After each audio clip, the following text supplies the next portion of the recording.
The first step is to go to your Build a Module resource directory. And in this, go ahead and copy the Trails-02-database-API folder. Now this is just the second iteration of the Trails module. So what we're going to do is copy it and paste it into our Sites All Modules custom directory. And we're going to rename the folder to just plain Trails.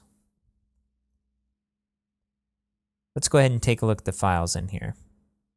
It's pretty standard for the modules that we've been building up until this point.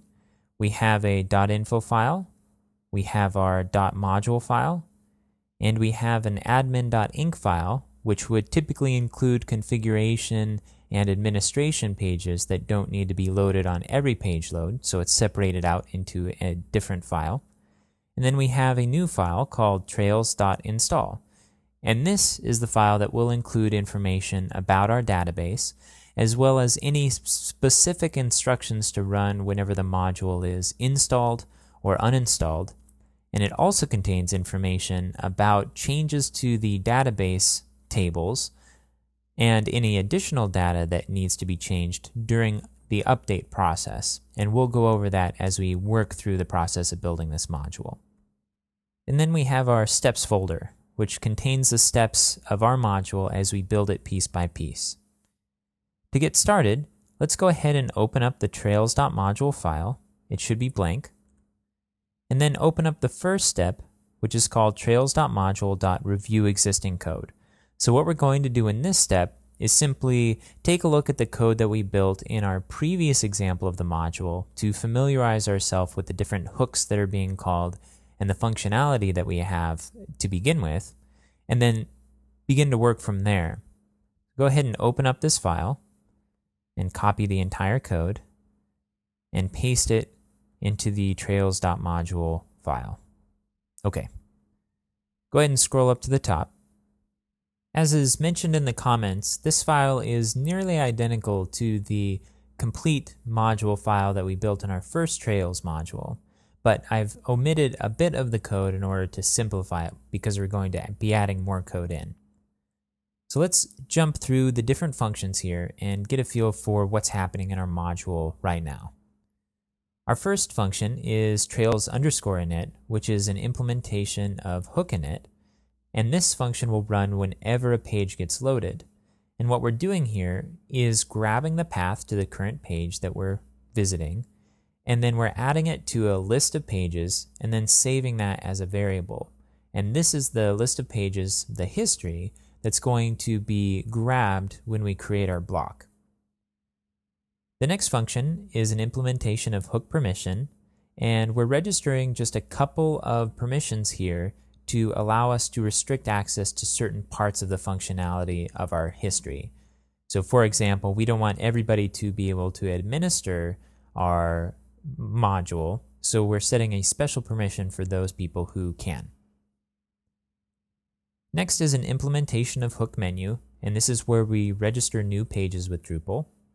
And we're just registering a single page, which is a configuration page for our module. And in that configuration page, we have a single setting, which allows us to set the maximum number that can possibly be set to display in that history block in the sidebar. Next, we do the work of implementing the block itself. And this is a 4-step process.